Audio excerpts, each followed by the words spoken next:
Hey guys, this is part 3 of my series on the 23 different ways to finance a rental property. If you haven't yet seen parts 1 and 2, you can find links to them in the description below and in the YouTube card above.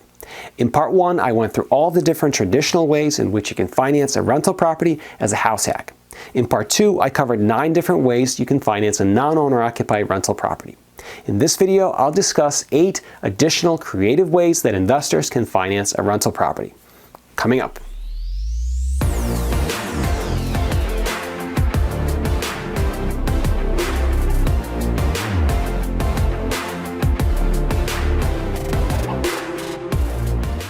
If we're just meeting, my name is Vitaly Volpov. I am a practicing attorney, an active real estate investor, and a part owner of a real estate brokerage in upstate New York. I've been successfully investing in cash flow and rental properties since 2011, and I currently have 68 rental units in my real estate portfolio. On this channel, I discuss relevant legal concepts as well as best strategies and tips for real estate investing and personal finance. If you're new to the channel, consider subscribing and hitting the notification bell so that YouTube notifies you of all my future content. Nothing that I say in this video should be construed as legal or financial advice, and the views and opinions that I express are my own alone and don't necessarily reflect those of my law firm or any of my business partners. Jumping right in and continuing the list where we left off in part 2, method number 16 is a seller financed loan. This is a type of financing option where instead of going to the bank or to a hard money lender or to a private lender, the investor obtains a loan from the seller himself. Basically, the seller in this scenario is acting like a bank, while at the same time selling the property to the investor. The best way to explain this is with an example. Let's assume that a seller owns a 2-family rental with no mortgage on it. You come in and you offer to purchase the seller's property for $200,000. You tell him that you only have $20,000 to put down and ask him to hold a note for the remaining $180,000 at 5% for the next 10 years or until you can refinance the property with a bank. The seller agrees to accept your offer, you give him $20,000, take title to the property, and begin making monthly payments to the seller pursuant to your loan agreement. This is a basic seller financing type of arrangement. The seller's loan in the property is secured by a first position mortgage, and you own the title to the property following the closing. As you can imagine, because this is a privately negotiated loan, there's nearly an infinite number of term variations that the parties can agree to. Instead of a 10-year repayment period, the parties can agree to a 20-year repayment period. Instead of 5% interest and $20,000 down, the parties can negotiate an 8% interest rate and zero money down. Instead of equal monthly payments, the parties can agree to an escalation of payments over time, or a single balloon payment at the end of the term. The point is, the possibilities are virtually limitless. Whether you can successfully obtain a seller finance loan depends on timing, seller motivation, and your negotiation skills. If you have the opportunity to obtain seller financing, you should definitely consider doing so, as a seller finance mortgage almost always has better terms than almost any other form of financing. Method number 17, rental arbitrage, also sometimes called a lease sandwich. With this method, you don't actually purchase the rental property, but you get the benefit of having the right to control it and profit from incoming rent. The basic idea is this. You lease a property from a landlord for price A and sublease the property to another tenant for price B. In many cases, investors who follow this strategy use sites like Airbnb and HomeAway and sublease the property to short-term tenants, collecting sizable profits in the process. The key with this method is ensuring that you have the proper documentation in place both between you and the owner and between you and the tenant. You want to make sure that you fully disclose what you are doing with the property and that you are not trying to deceive the owner in any way. The benefit of this strategy to you is the ability to control a property and collect a monthly rental income without having to finance it or purchase it. The benefit to the owner is that their property is taken care of, kept up, and that they receive headache-free monthly rent from a good tenant like you. The danger with this method is that you might run into problems with your subtenant paying your rent, thereby causing you to default on your lease with the owner. For example, this strategy suffered significantly during the height of the pandemic when all of the vacation travel in the United States was shut down, and short-term Airbnb hosts who used this strategy were unable to meet their obligations to the property owners. If you want to pursue this strategy today, I would strongly encourage you to do your own research. There are many resources available online and on YouTube. Method number 18 is a variation on the rental arbitrage or lease sandwich method and is called the lease option sandwich. In this strategy, you sign a long-term lease with the owner with an option to purchase the property from the owner at a set price. You then sublease the property to a tenant buyer on a rent-to-own contract, where the tenant agrees to subrent the property from you for a period of time and then to buy it for a set price, which is higher than the price at which you agreed to buy it from the owner.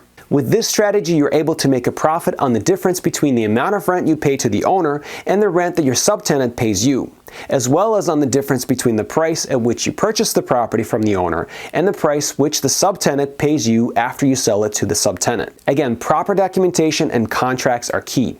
I would strongly advise investors to work with a knowledgeable real estate attorney if they decide to pursue this strategy. Method number 19 is an assumption of an existing mortgage on the property you are purchasing. So an example would be you and the seller agree that you will pay $200,000 for his duplex. The seller has a mortgage with ABC Bank of $150,000. The mortgage terms allow the loan to be assumed by a new buyer. You and the seller inform the bank of your agreement, the bank conducts its due diligence on you as the new borrower, and assuming the bank is comfortable with your creditworthiness, you step into the shoes of the seller upon closing. In this specific example, one hurdle you will have is that you would also need to come up with an additional $50,000 to reach the $200,000 price point that you agreed to with the seller. Depending on the situation, you may be able to use one of the other methods that I mentioned in this series to bridge the gap if you do not have the necessary cash to do so. Method number 20 is called the purchase subject to the existing mortgage. Unlike in the previous example, in the subject to scenario, you're not assuming the mortgage with the permission of the bank.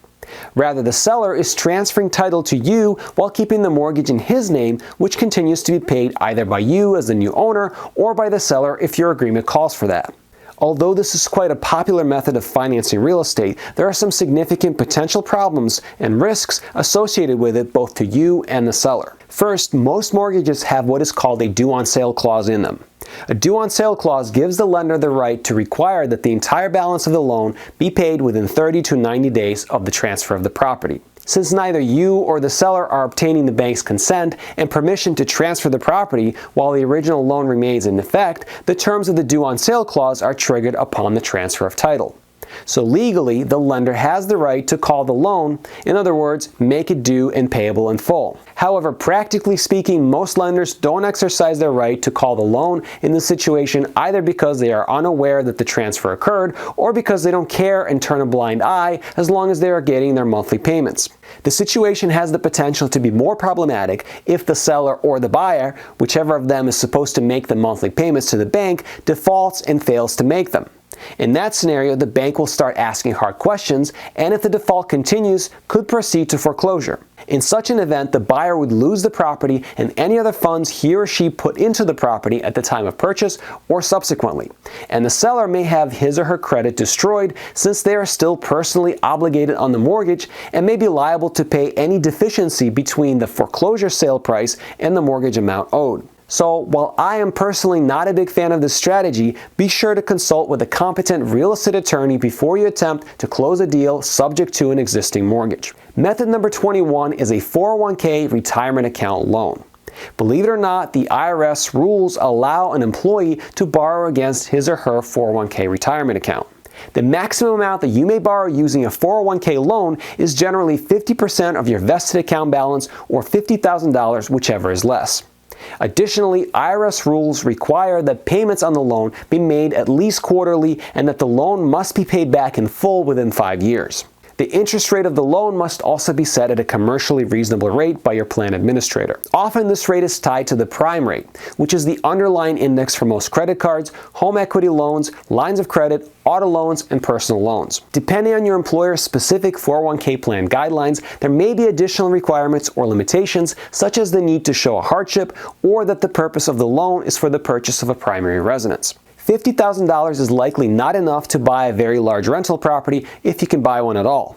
However, if you have some other cash already, the $50,000 may be enough to get you over the hump or maybe enough to cover a down payment. The good thing about a 401k loan is that both the principal and the interest that you're paying, you are essentially paying yourself. All of it goes back into your 401k account and can be placed back in the market as soon as it clears. The downside is that unpaid balance of the loan is not participating in the market and may diminish your 401k returns if the market is rising while your money is tied up somewhere else. I personally have used this method with some success, but each person's situation and risk tolerance is different. So again, do your own due diligence and assessment of whether whether this financing method is right for you. Method number 22 is a 401k or IRA early withdrawal. Now, I will preface this by saying that this is, in my opinion, the option of last resort. As you can see by now, there are numerous other ways to finance the purchase of a rental property that are much better than pillaging your retirement account early and accepting all the downsides that come with doing that. The way this works is that you can legally withdraw whatever amount you have accrued in your retirement accounts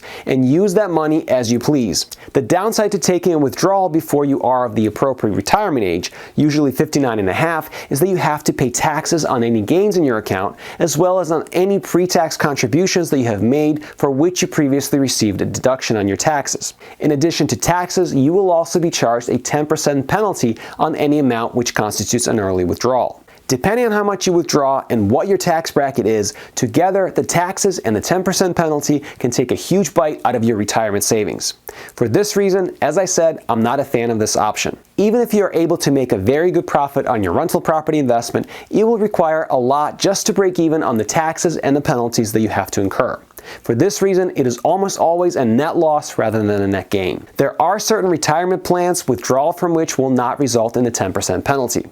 There are also certain contribution types, for example, post-tax contributions to your Roth IRA, that may also be withdrawn without taxes or penalty. However, even those withdrawals are questionable in my mind for the purpose of purchasing real estate when you have so many other potential methods available. If you take your retirement money out to buy real estate, it cannot grow in your retirement account. I prefer to have multiple retirement strategies working for me at the same time. So I would rather keep my money in a retirement account and use other people's money to purchase real estate. This is just my preference. You may do your own research and disagree with me, and that is totally fine. The final method on this list, method number 23, is purchasing real estate through a self-directed IRA or a solo 401k. Unlike the last two methods that I just described, the 401k loan and the early withdrawal, this method allows you to keep your money in a retirement account while enabling you to purchase real estate through your retirement account. The way this works is like this. First, you need to be eligible to set up a self-directed retirement account. It is generally easier to set up a garden variety self-directed IRA as opposed to a solo 401k or a SEP IRA or a simple IRA. In order to set up any of the latter, you must have some self-employment income in the year in which you want to set up those accounts.